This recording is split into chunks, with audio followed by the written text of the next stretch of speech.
Praise the Lord. And yeah, happy Lord's Day sa bawat isa.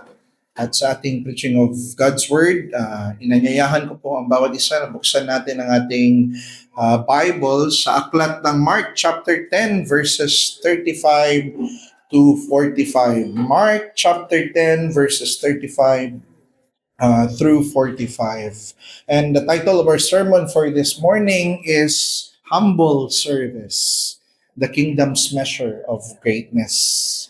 And babasahin ko po sa English Standard Version ng Biblia. And, church, is the word of the Lord. And James and John, the sons of Zebedee, came up to him and said to him, "Teacher, we want you to do for us whatever we ask of you." And he said to them, "What do you want me to do for you?" And they said to him, "Grant us to sit one on your right hand and one at your left in your glory." And Jesus said to them, "You do not know what you are asking. Are you able to drink the cup that I drink, or to be baptized with the baptism which I am baptized?" And they said to him, "We are able." And Jesus said to them, "The cup that I drink, you will drink. And with the baptism with which I am baptized, you will be baptized. But to sit at my right hand or at my left is not mine to grant, but it is for those for whom it has been prepared." And when the 10 heard it, they began to be indignant at James and John. And Jesus called them to him and said to them, "You know that those who are considered ruler of the Gentiles lord it over them, and their great ones exercise authority over them. But it shall not be among you. But whoever would be great among you must be your servant. And whoever would be first among you must be slave of all. For even the Son of Man came not to be served, but to serve, and to give his life as a ransom for many." Let us pray to the Lord. Our great Father in heaven, as we ponder, Lord, upon the heights of your greatness that we cannot fathom, neither the depths that we cannot plumb. You are altogether great and holy, and we are so small a being, Lord. But out of the greatness of your majesty, you, you condescended down. You incarnated and became as we are, to reach us down, Lord, by your mercy and grace. And we see that this holy God accepted the role of a servant, served and died for our behalf, so that we will all be saved and be given pardon and be kept away and saved from the justice of your wrath. Thank you for this great example of your humility, Lord. And may you help us learn from your word today, and your spirit will work upon us to conform us to the image of your Son, Jesus Christ. Illumine us, Lord, with your word, and may the people that are here who have not come to the Lord Jesus Christ as their Savior, may your Spirit regenerate their heart. May they repent from their sins and trust in Jesus alone. For your glory in Jesus' name. Amen. According to an article sa history.com, itong si Florence Nightingale ng 19th century is also known as the Lady with the Lamp. She was a British nurse, social reformer siya, and always credited as the founder of modern nursing. No, ito si Florence Nightingale. Ang kanyang ama at ina ay kilala na kabilang sa mga socially elite circles. Mga merchants ang kanilang angkan, and always aim ng kanyang nanay na makipag-socialize sa mga prominenteng tao na may mataas na estado sa lipunan. Kumbaga, ang kanyang mother and kanyang father, meron silang pagka-social climber, no? Hindi sila nakikipag sa mga mababang uri. Pero itong si Florence at a very young age, parang kabaliktaran siya, no? For one, siya ay active sa pagkakawang gawa o pagmamalasakit sa kapwa, especially sa mga may sakit, no? Mga mahihirap na malapit sa kanilang village, sa kanilang tahanan, lagi siyang pumupunta doon at a very young age. And at the age of 16, nagpursue siya na maging nurse kahit ayaw ng kanyang mga magulang. Because back in the day, hindi pa ganun kataas ang tingin ng tao sa nursing. Okay? Kasi ang gusto ng kanyang mga magulang, magkaroon siya ng impressive na credential at mapakapangasawa siya ng mataas, no? Sa larangan ng lipunan. But she believed that God called her to become a nurse. Okay? At nung panahon na dumating yung ginawa nga niya yung pagiging nurse, no? At nung panahon ng Great Crimean War noong 1854, mayroong war na nangyari between Russia and France. Maraming mga soldiers na sugatan during that time at mayroong mga nagkakaroon ng maraming sakit, no? Not because of the battle wounds, no? Hindi dahil natamaan sila ng baril at namatay sila, but because of infections, mga poor sanitation sa kanilang area, mga contaminated water. And what Florence did is that she strategically implement sanitation sa buong area. And every night, she carried a lamp. Kaya tinatawag siyang the lady with a lamp, no? Every night she carried a lamp with herself to check and help wounded soldiers. And because of what she did, no? She became famous and great sa mata ng maraming mga tao. Her name was known in every newspaper. Nakilala siya, naging prominente siya. At mula noon, nabago ang pagtingin ng mga tao sa nursing being a lowly occupation.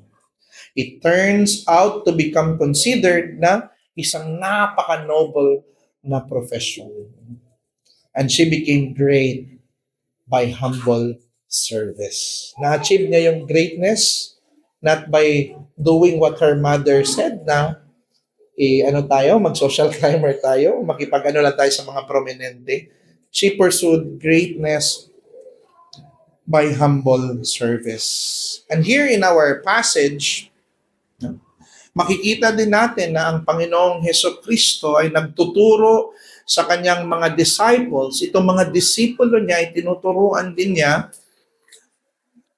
since ang mga disciple niya ay nagnanais na maging tanyag o mas dakila sa iba pa, sila ay ang ginawa ng Panginoong Hesus, no? Nagampanan nila ang papel ng isang mapagpakumbabang lingkod or humble servant.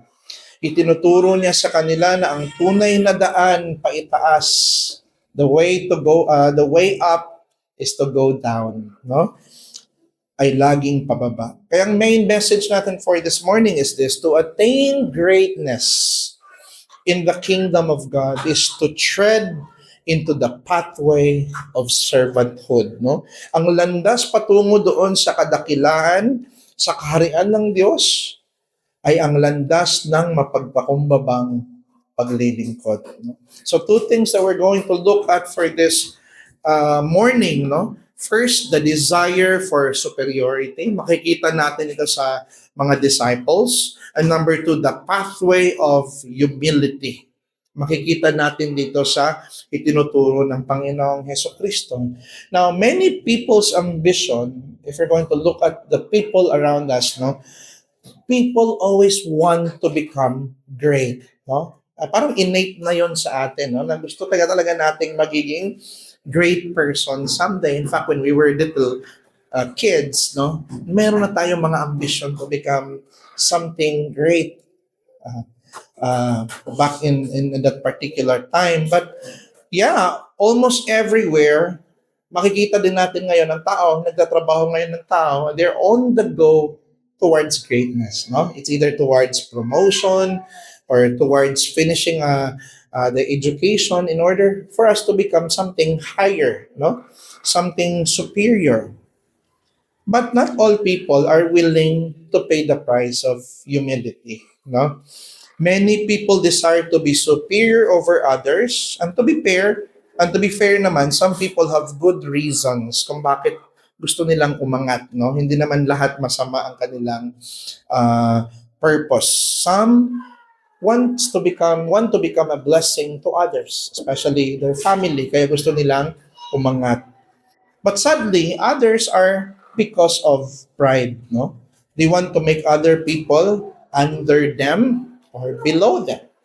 At nafe-feel nila yung satisfaction na sila ay mataas over other people.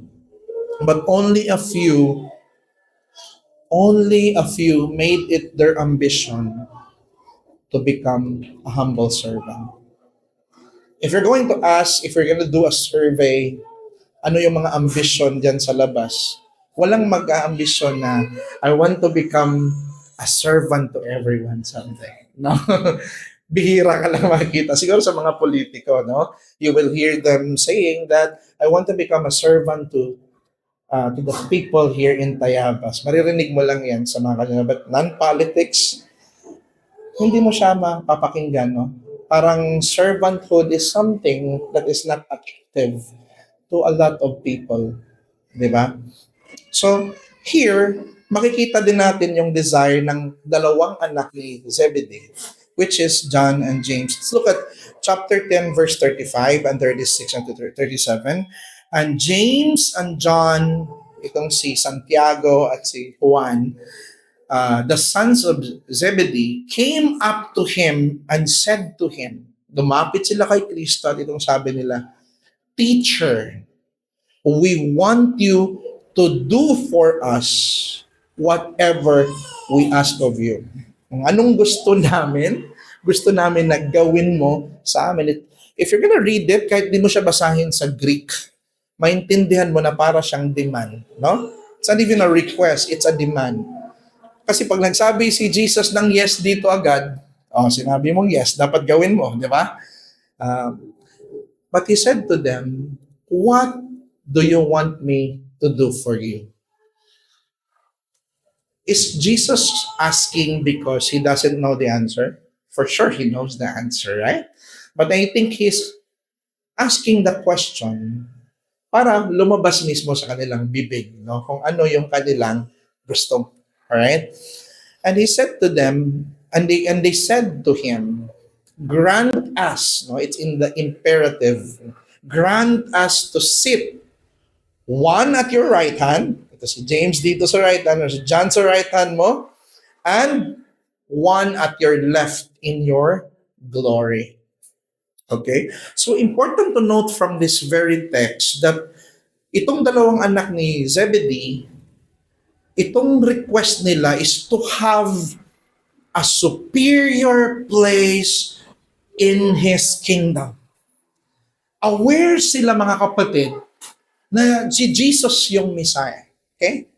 They know na siya yung angkan ni David na someday mag-i-establish ng kingdom na greater than Solomon's kingdom. They know that, no? Na aware sila na si Kristo yon, no? At alam din natin na si James and John ay kasama ni Peter, tatlo sila, na nakasaksi sa transfiguration, right? Ni Jesus a chapter before chapter 10, which is in chapter 9. Nakita nila mismo ang kaluwalhatian ni Jesus, at not only that, no? Sign kasi yung transfiguration, glimpse of glory kasi yon na ipinapakita sa mga disciples para ma-encourage sila that after the cross, Jesus will be glorified. And they were witnesses, eyewitnesses of that glory. No?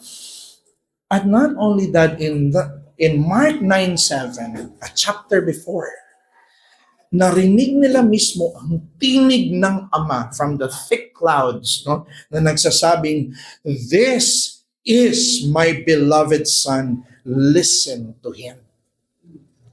So sila has the great assurance, no?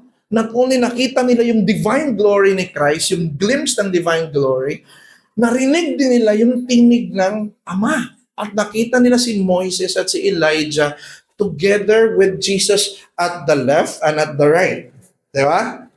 Kaya nung nakita nila yon, probably gusto din nilang mapunta doon sa left and sa right hand. Parang astig doon ang glory, no? Nasa left at nasa right si Elijah at si Moses. Baka pwede nating palitan, no? Or baka sa mga disciples meron ding ganong sense, no? Sa Old Testament sila, baka sa New Testament, no, mga New Covenant, meron ding mga superior doon sa kaharian ng Panginoong Jesucristo. Kasi at first, hindi pa nila naintindihan na si Kristo ay mamamatay. He's been repeating over and over again na siya ay crucify and He will be resurrected. Pero hindi yun naglinger sa kanilang mind, no? Kasi nasaksihan nila yung glory ni Christ eh. So ang mind nila, glory, glory, glory. Honor. Dapat mas lamang kami sa 12 disciples. So the 12 disciples are not holy as a lot of people thought them to be, no? They were just like us, no? Mga sinners, no? Kahit believer ni Kristo, nafo-fall pa din sa ganong kasalanan. So what we have here, in Mark 9:10, no? So they kept the matter to themselves, questioning what this rising from the dead might mean. Ano kaya ibig sabihin ng He will rise from the dead? Di na alam na mayroong darating na death na mangyari kay Christ. Even though Christ explained it to them. So wala sa mind nila na mamatay si Christ or darating sa kanya yung mga challenges sa kanyang buhay. In Mark 9:31-32, for He was teaching His disciples, saying to them, the Son of Man is going to be delivered. No? Malinaw yung sinabi ng Bible, no? Into the hands of men. They will kill Him. And when He is killed, after 3 days, He will rise. But they did not understand the saying and were afraid to ask Him. Kaya nung resurrection ni Christ, sino bang nakapunta doon? Hindi sila, no? Kinalimutan nila si Mary Magdalene, who was there during sa kanyang resurrection, ang unang meet kay Christ, right? So, but one thing, for sure, alam nila, si Kristo ay luluwalhatiin at maghahari sa buong sanlibutan sa langit at lupa. And it is a known general knowledge sa mga Hudyo na pagdating ng Messiah, the government shall be upon His shoulder and He will establish His dominion, right? At ang mga miracles, kasi sa Book of Mark, makikita mo dito napakaraming miracles, no? At alam natin via Hebrews 4 na ang purpose ng miracles is to authenticate Himself that the message is true. Okay? So nasaksihan yun ng mga anak ni Zebedee. No? Itong mga bagay na ito, no? So, alam din ng mga disciples na sa kaharian ni Kristo, may mga 100-folds of blessing ang matatanggap nila. Sinabi din yan sa Mark 10:30, right? Lahat ng losses nila ay magkakaroon ng compensation, infinite reward. So itong mga disciples ay parang naging focus sila na maging superior sa kapwa apostles. They know all of us will be glorified, but there should be someone, there should be two at least, who will be in the right and on the left. Just as what we saw in the transfiguration about Moses and Elijah. in chapter 9, right? That's what they're saying. So what they did is they negotiated Jesus ahead of time. So by the time na siya ay mag-glorify na, luluwalhatiin na siya ng Diyos, they would appeal to the transaction. Di ba, Lord, ano ka na kami ang nasa left, nasa right, di ba? But in verse 37, they said, grant us to sit one at your right hand, one at your left in your glory. They demanded to sit on his right hand and left hand. Yeah. Baka may positive interpretation. Baka ang rason is they wanted to be close with Jesus. Sa left and sa right hand. But that is not the purpose kung bakit gusto nilang umupo sa right and sa left hand ni Jesus, no?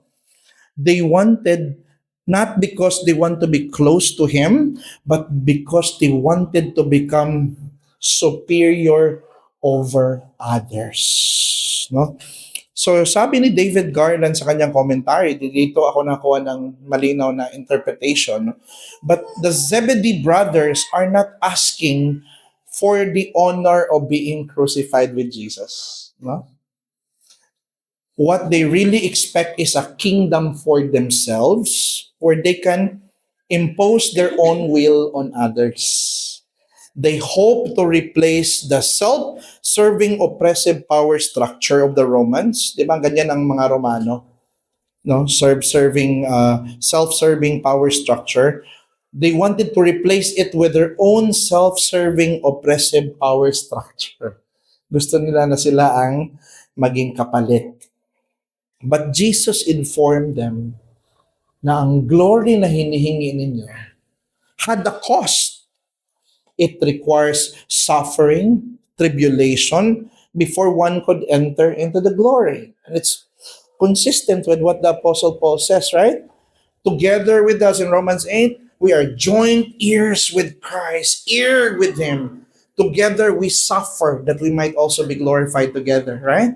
There is no crown without the cross, no? That's why all of us need to bear the cross of Jesus Christ. And he said to them here, no, in verse 38, you do not know what you are asking. Are you able to drink the cup that I drink, or to be baptized with the baptism with which I am baptized? So ang meaning dito sa originally itong baptism, mga kapatid, metaphor ito for being plunged into calamity. Yan yung sabi ni David Garland sa kanyang commentary. At marami mga verses dito na nagpapakita na ganun talaga yung symbolism ng baptism. Psalms 42:7, deep calls to deep at the roar of your waterfalls. All your breakers and your waves have gone over me. No?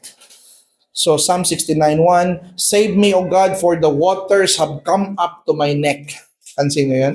Just like the water of Noah, doon sa time ni Noah, di ba? Niliken siya into baptism sa atin, no? So, ang cup din had long been an Old Testament symbol for suffering, especially for enduring the wrath of God. Kaya doon sa Gethsemane, di ba? You see Jesus there, Father, let this cup pass from me. Because it was symbolizing the cup of wrath na iinumin niya there on the cross. And his blood and his sweat becomes blood because of great fear. Because it was the wrath of God, no? So, mga suffering ito, symbol ito ng suffering, itong cup and baptism na sinasabi ni Jesus dito. So Jesus not only informed them though, na meron itong kapalit, meron itong tribulation, no? And to be fair with the apostles, alam natin sa kasaysayan na tunay nga sila na baptized at tunay nga nilang ininom yung kopa ng suffering.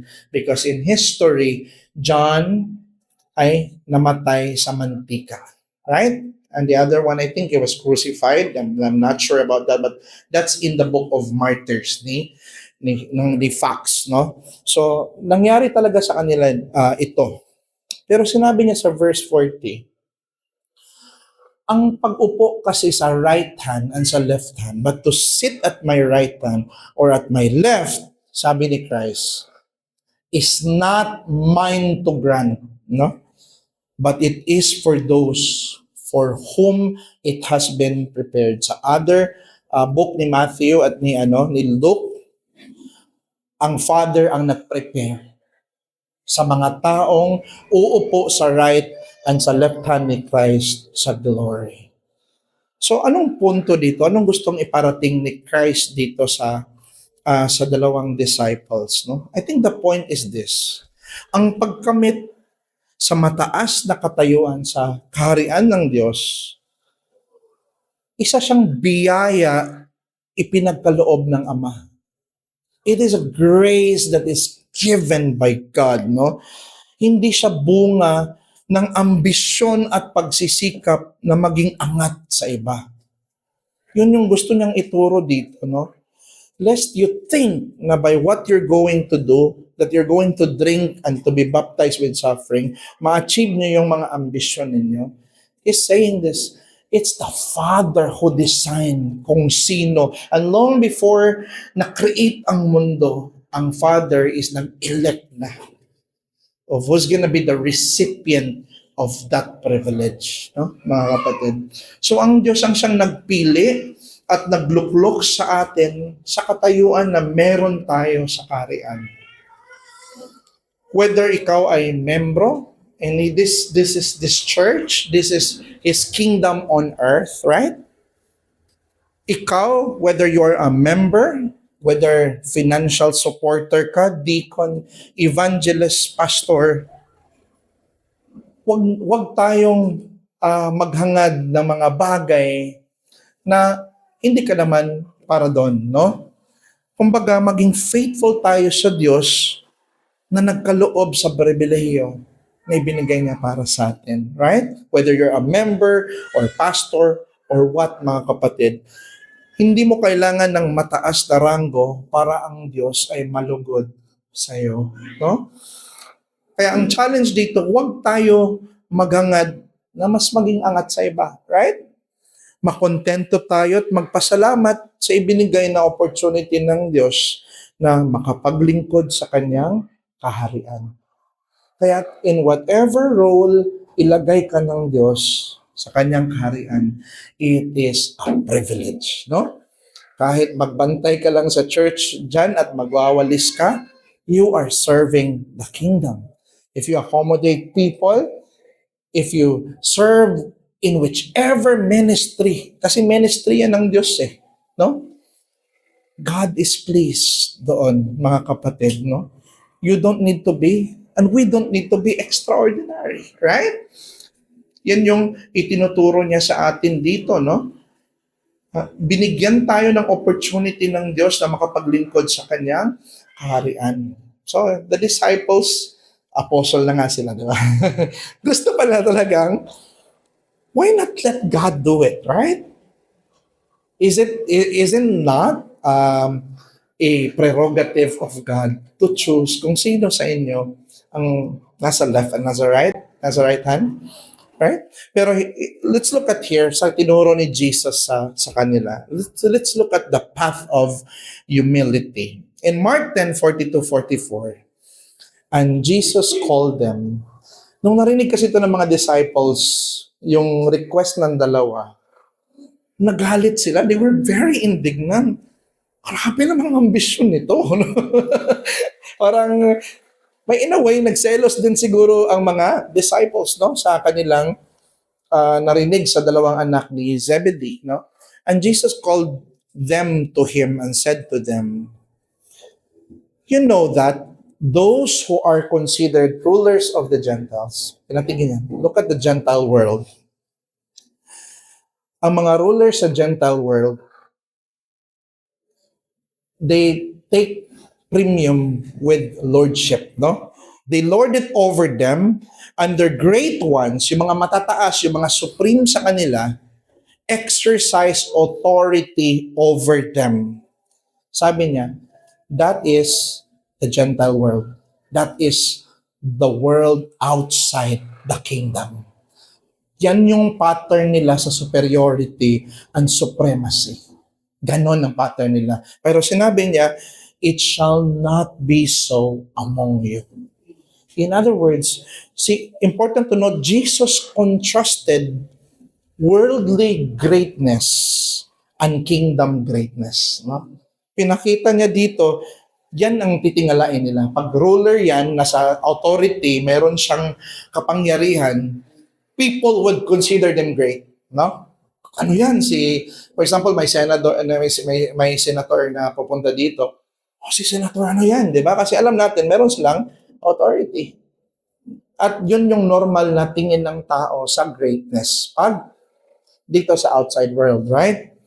But Jesus said here, ipinakita ni Jesus, whosoever would be great among you must be your servant. And whoever would be first among you must be slave of all. Ipinakita ni Jesus na sa larangan ng mundo, ang kinikilalang angat o ruler ay ang pinagsasabihang naglo-lord over, nag-exercise ng authority. At sinabi ni Jesus na sa kaharian niya ay total opposite. In Mark 10:43 and 44, pinapakita ni Jesus yung word na kabalintunaan, no? Parang paradox. Ang kabalintunaan ng paghahangad ng kadakilaan ay ang mapagpakumbabang paglilingkod sa lahat, mga kapatid. So dito sa kingdom, dito sa church, dito sa kaharian ni Kristo, ang kinikilala nating greatness is yung willing at humble na maging servant sa lahat. In the eyes of the world, hindi yan greatness, mga kapatid. But in the eyes of Christ, yan ang true greatness na dapat nating i-pursue sa buhay natin. Okay? Ang point here, ang tunay na karangalan at kadakilaan sa kaharian ng Diyos ay hindi nasusukat sa mataas na katayuan, no? Kundi sa kahandaang maglingkod sa lahat ng may kababaang loob. Kaya napapansin natin, no?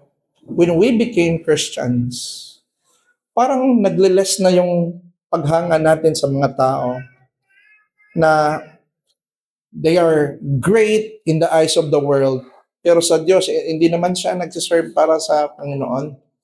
Hindi naman siya humble, hindi ganon. Pero if we see a humble person, regardless of ano pa yung background ng taong ito, humble siya nagsiserve sa Diyos, na-appreciate tayo. No? Na-appreciate natin siya at humahanga tayo sa Kanya. Because nakikita natin sa Kanya yung tinatawag na humility. And guess what? Itong humility, ito yung pinaka-precious ornament. Ito nung pinakamagandang palamuti. Sabi ng mga Puritans, of the Christian soul. And humble service is a noble work in the kingdom of Christ. Kaya wag nating isipin no, na kung sino ang tao na gumagawa ng humble service dito sa iglesia, no? Huwag nating tingnan yun na maliit na bagay yun. Napaka-noble ng ginawa mo sa mata ng Diyos, no? Kaya huwag nating i-measure ang bawat isa after the standard of the world, because the kingdom of Christ has a certain standard and it actually places higher value sa mga taong nagsiserve in whatever ways para sa kanyang kaharian, no?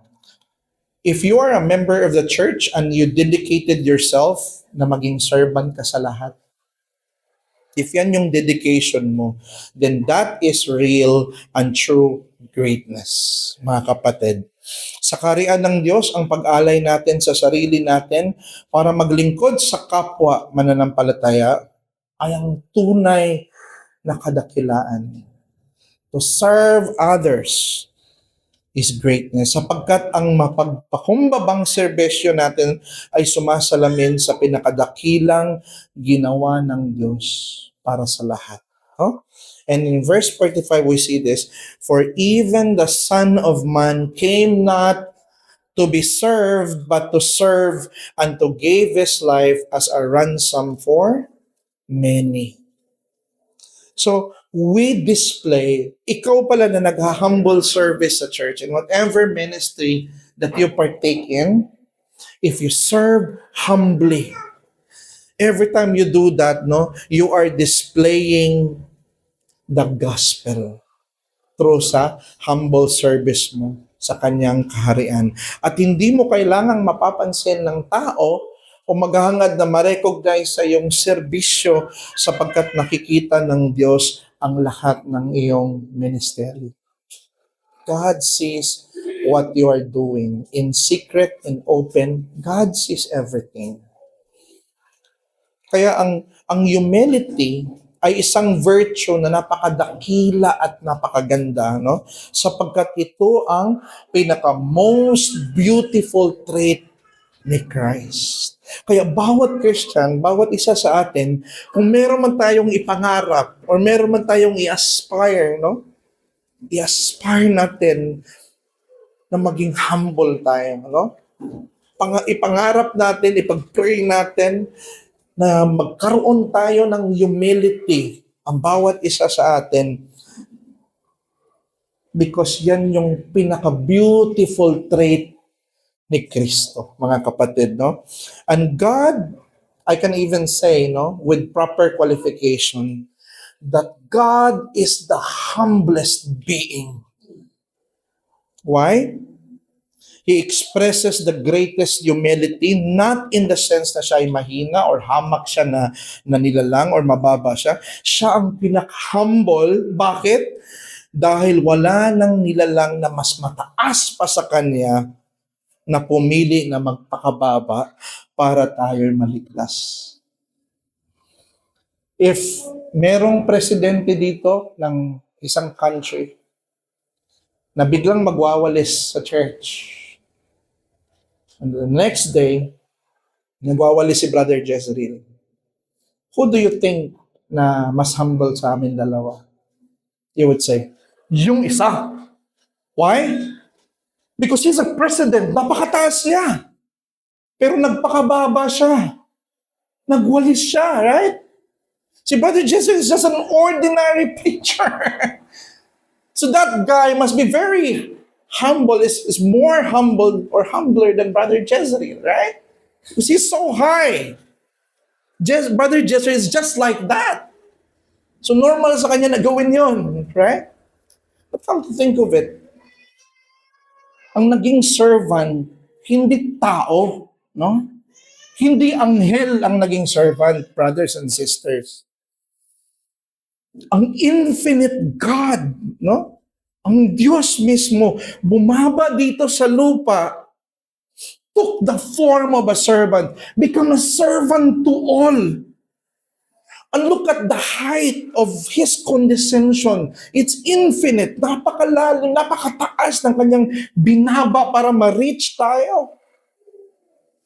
And that's true humility right there. And that's why I say that God is the humblest being kasi walang kaya, walang kagaya niya na nasa estado ng pinakamataas. The majestic God remains majestic. It does not change. But in the person of His Son, He received the spitting of the very creature whom He sustained. He was born by the hand that He upholds every minute and every time. And He was crucified for those whom He came to redeem. No? And that's why when I look at the gospel, makakita ka ng layer na namangha ka sa Diyos. When you look at God na being praised by the angel, you praise Him and worship Him for who He is, a majestic God, so high that we cannot reach the depths, the heights of His greatness. But when you look at the gospel, nakita mo din yung pagpakababa niya. No? And why does He have to do that? No? Because God is love. Because mahal ng Diyos ang tao. At gusto ng Diyos na magsisi ang tao.